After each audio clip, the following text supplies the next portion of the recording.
Oh, hi.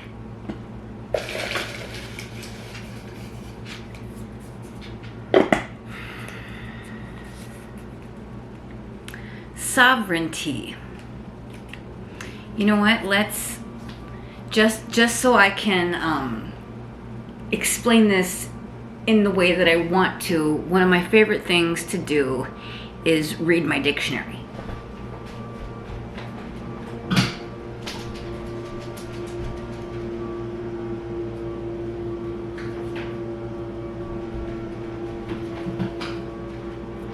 Because, you know what, I actually read my dictionary a lot more than probably any normal human being would, but this is something that happened to me when I was in 5th grade in Mrs.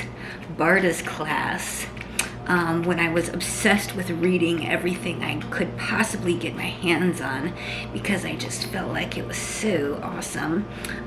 She would have us keep a little note card in our books, and I still do this all the time, because I do believe it's very important to know what the word means. That way you can have a freaking clue what you're talking about. All right. Sovereign. Above all others. Chief supreme. Supreme in power, rank. Independent of all others. A monarch or ruler. A British gold coin worth £1.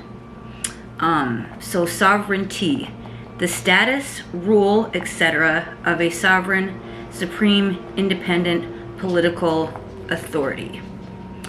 So to me, when I think of sovereignty on an individual level, I believe it's getting to a point in yourself where you have reached your own personal freedom, where you don't feel like you have to prove yourself to anyone, that you are absolutely 100% worthy on your own, and that nobody can tell you what to do, that you know who you are, that you are confident in who you are, in your beliefs, in your whatever, and who you have decided to be, you know what I mean? Because I do believe that, you know, whatever you believe about yourself, you know what I mean? Whether it's honestly like a lie or not, wherever you look and whatever you think is valuable and whatever label or whatever identification you place on yourself, you know, you kind of have to go with everything else that comes along with that label that society has already labeled with that label or with that diagnosis. Like, honestly, to me, like, being sovereign is to be free of all of that, to be free of all identification and whatever. I mean, there's certain things, to me, honestly, maybe that's why I'm such a freaking weirdo in my fluidity, in my sexuality and my gender and my global citizenship and all this stuff like that, and just feeling like nobody has the right to tell me what to fucking do. And like, who thinks that they have authority over me to tell me that they know better about what I should do with my own mind and thoughts and my own body and my own freaking life and like my own time? Like, and to make me do something, to make like a rule or a law or some freaking load of BS, a set of rules or a set of guidelines that I have to abide by. You know what I mean? It's honestly getting to the point now where I'm just like, fuck all of that. Like, I know who I am every day when I wake up in the morning. Like, I fully 100% in each moment of every single day try to follow the golden rule and treat people the way that I want to be treated. I try to smile as much as I can. I try not to be fake. I try to be real. You know, I try not to pretend to be anything that I'm not.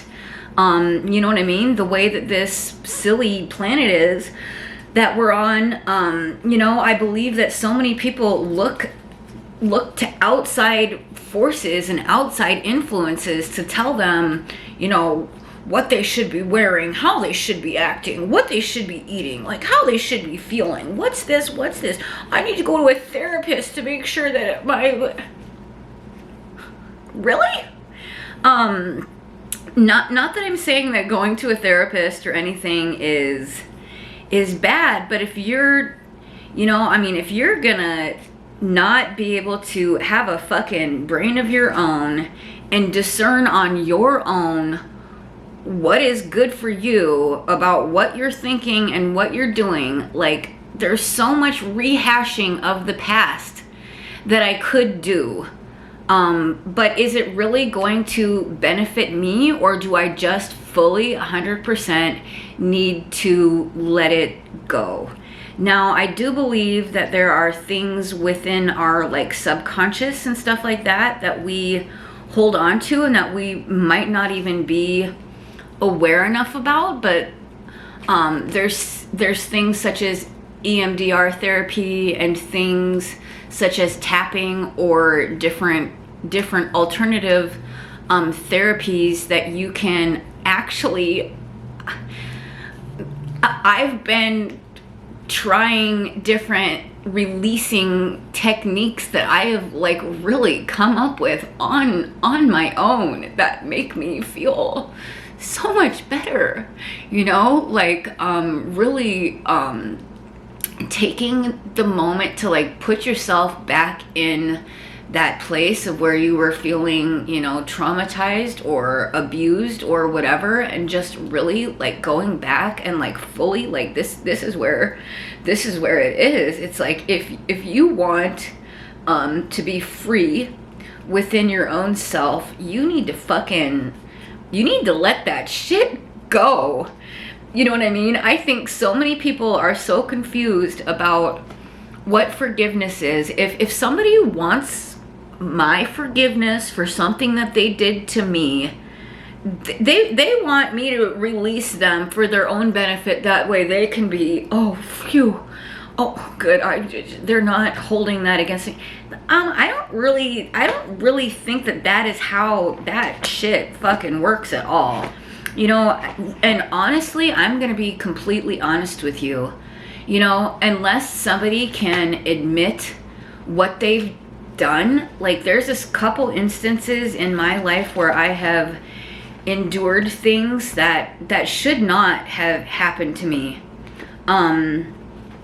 where I still feel like I possibly am owed an apology, but like I can't sit around and wait for some unconscious person to get their fucking shit straight. That way they can know what they're apologizing for. And the more that I hear somebody, you know, justify and minimize and explain and whatever you want, you know, like whatever they have to do to, you know, get their head wrapped around whatever the fuck they did, to where they can feel okay, you know what, that has nothing to do with me at all at that point. Like that's really on them.